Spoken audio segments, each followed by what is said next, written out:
ഇന്ന് ഉണ്ടാക്കാൻ പോകുന്നത് മുട്ട ചമ്മന്തിയാണ്. അതിന് വേണ്ടുന്ന സാധനങ്ങൾ: ഉള്ളി, തേങ്ങ, പുളി, ഉപ്പ്, മുളക് പൊടി. ഇത് ഞാൻ അമ്മിയിൽ അരച്ചാണ് ഉണ്ടാക്കുന്നത്.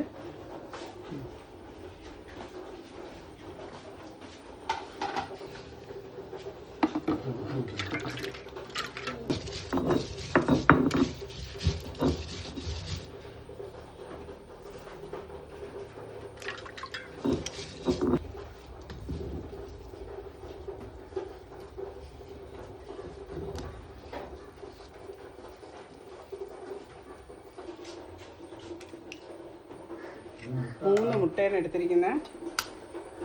നമ്മളത് ആദ്യം കാണിക്കാൻ വേണ്ടിയാണ്. വേണമെന്നുള്ളത് കൂടുതൽ ഉപയോഗിക്കണം എന്നുള്ളവർക്ക് കൊല്ലം കൂടുതൽ ചമ്മന്തി അരച്ച്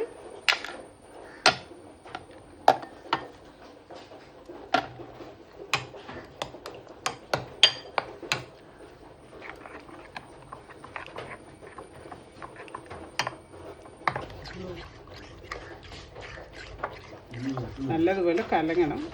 കട്ട പിടിച്ചാൽ പിന്നെ അത് അവിടെ ഇവിടെ കരിഞ്ഞു പോവും. അതുകൊണ്ട് നല്ലതുപോലെ കലക്കി പൊരിക്കണം.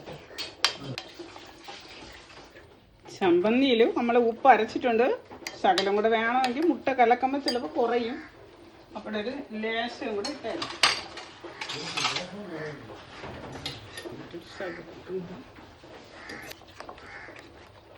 നോക്കിയിട്ട് ഇട്ടാൽ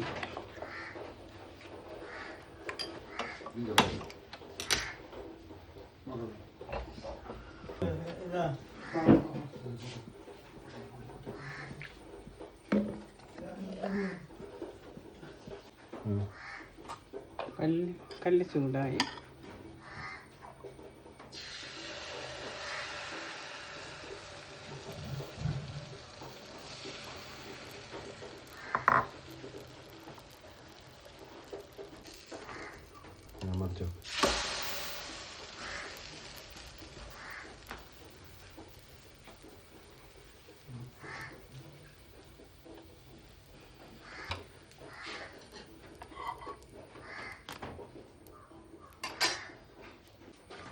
ഇത് നല്ലൊരു വിഭവമാണ്. എല്ലാവരും ഉണ്ടാക്കി നോക്കണം. പിന്നെ മിക്സിയിലടിച്ചാലും ചമ്മന്തി കുഴപ്പമില്ല. ഞാൻ കല്ലിലരച്ചതേ ഉള്ളൂ. നമ്മൾ നാട്ടുപ്രദേശത്തുള്ളവരായതുകൊണ്ട് അങ്ങനെ ചെയ്യണമെന്നേ ഉള്ളൂ. എല്ലാവരും ഇത് ഉണ്ടാക്കണം. നല്ലൊരു സാധനം ചോറിൻ്റെ കൂടെ കഴിക്കാനാണ്. ദോശയുടെ കൂടെ ചോറിൻ്റെ കൂടെ കഴിക്കാം.